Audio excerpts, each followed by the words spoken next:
Pilate went back into the palace and called Jesus.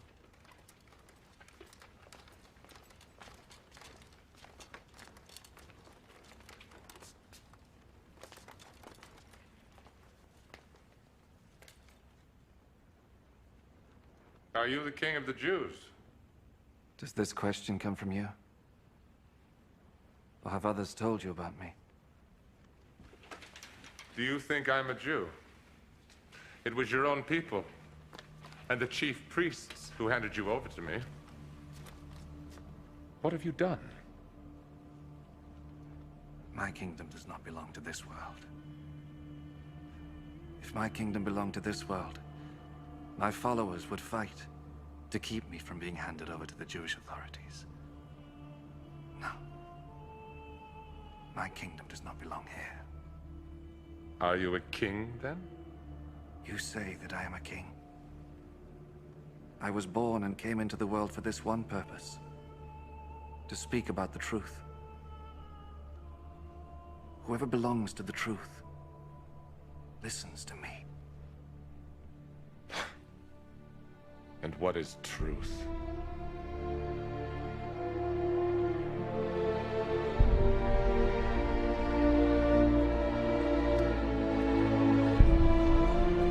Then Pilate went back outside to the people and said to them, I cannot find any reason to condemn him, but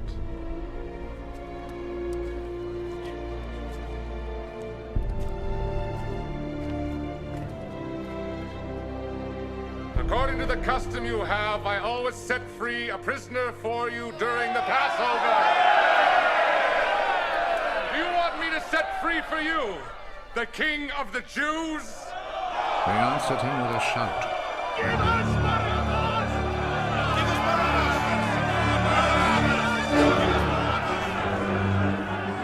Barabbas was a bandit.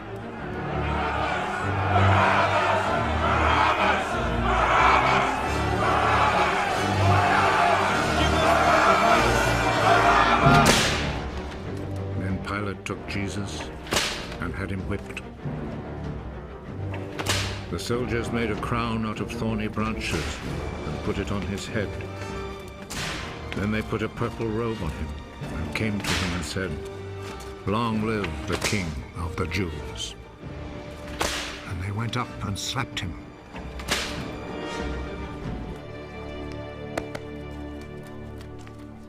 Pilate went back out once more and said to the crowd,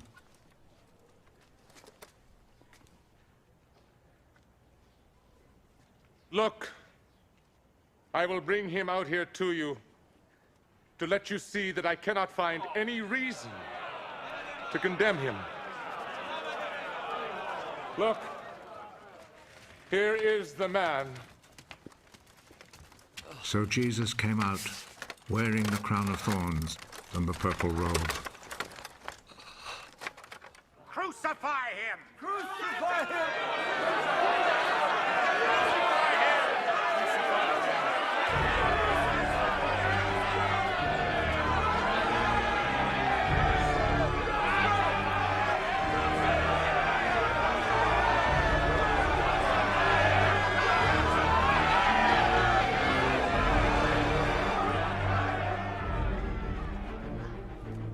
You take him then and crucify him. I find no reason to condemn him. We have a law that says he ought to die because he claimed to be the Son of God.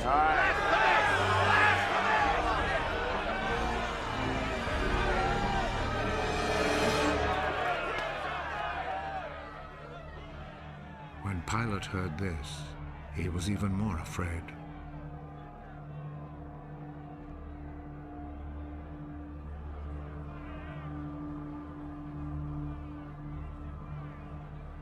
He went back into the palace and asked Jesus, Where do you come from? but Jesus did not answer. You will not speak to me. Remember, I have the authority to set you free and also to have you crucified.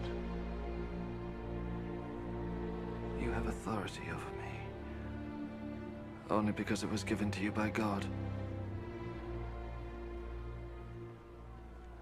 So the man who handed me over to you is guilty of a worse sin. When Pilate heard this, he tried to find a way to set Jesus free. If you set him free, that means you are not the Emperor's friend.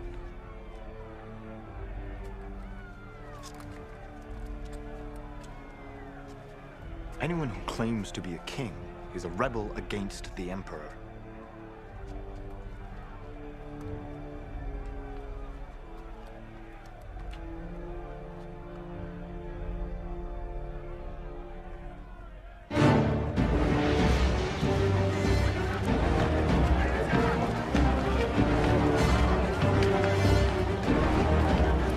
When Pilate heard these words, he took Jesus outside and sat down on the judge's seat in the place called the Stone Pavement.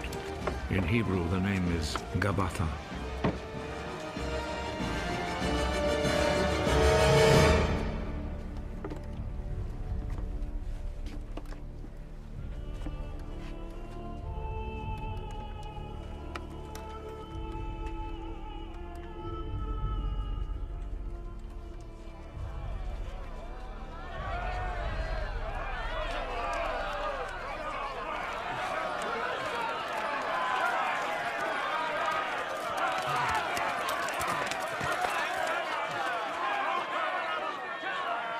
It was then almost noon of the day before the Passover.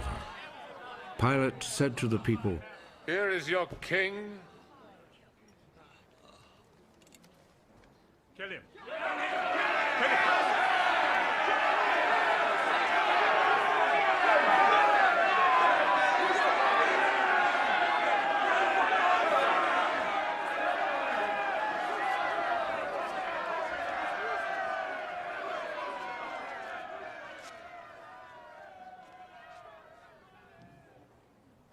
Do you want me to crucify your king? The only king we have is the Emperor.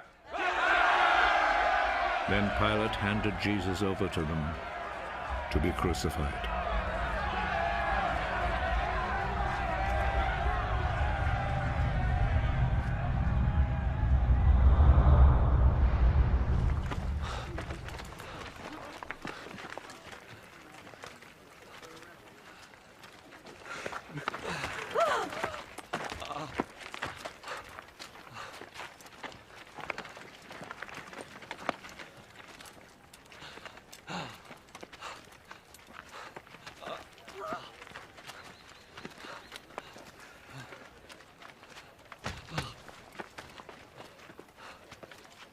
So they took charge of Jesus. He went out, carrying his cross, and came to the place of the skull, as it is called.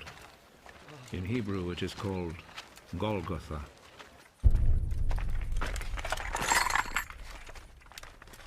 There they crucified him, and they also crucified two other men, one on each side, with Jesus between them.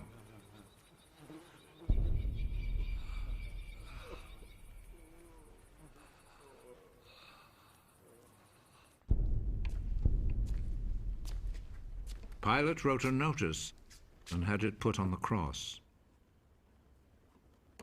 Jesus of Nazareth, the King of the Jews, is what he wrote.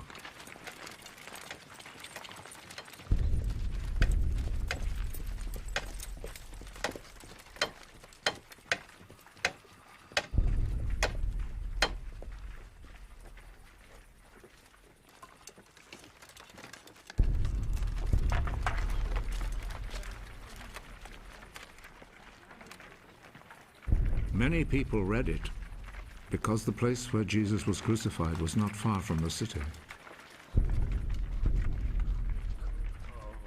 The notice was written in Hebrew, Latin, and Greek. The chief priest said to Pilate, "Do not write the King of the Jews, but rather..." This man said, "I am the King of the Jews." What I have written stays written.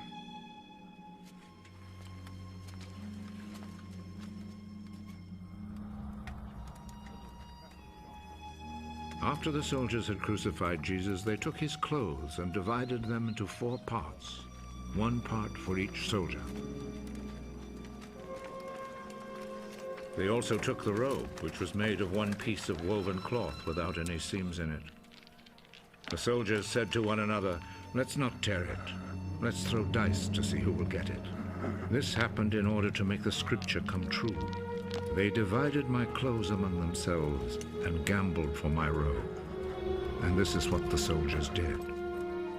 Standing close to Jesus' cross were his mother's sister, Mary, the wife of Clopas, and Mary Magdalene.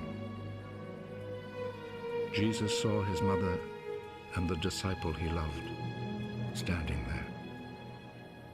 He is your son. Then he said to the disciple, She is your mother. From that time, the disciple took her to live in his home. Jesus knew that by now everything had been completed. And in order to make the scripture come true, he said,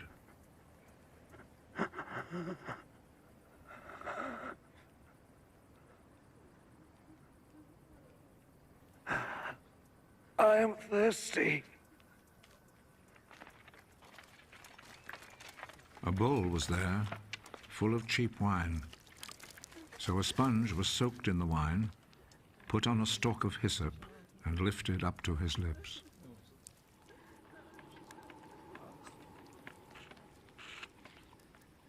Jesus drank the wine.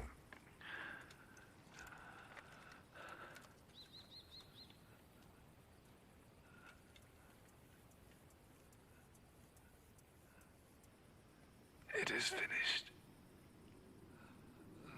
Then he bowed his head and gave up his spirit.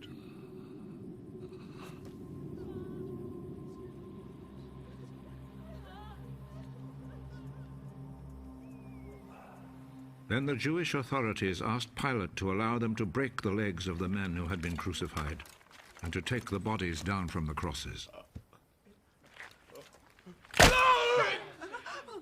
They requested this because it was Friday, and they did not want the bodies to stay on the crosses on the Sabbath, since the coming Sabbath was especially holy. So the soldiers went and broke the legs of the first man, and then of the other man who had been crucified with Jesus. But when they came to Jesus, they saw that he was already dead, so they did not break his legs. One of the soldiers, however, plunged his spear into Jesus' side.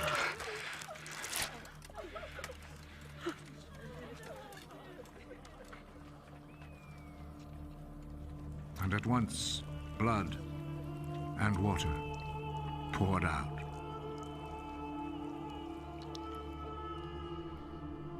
The one who saw this happen has spoken of it, so that you may also believe.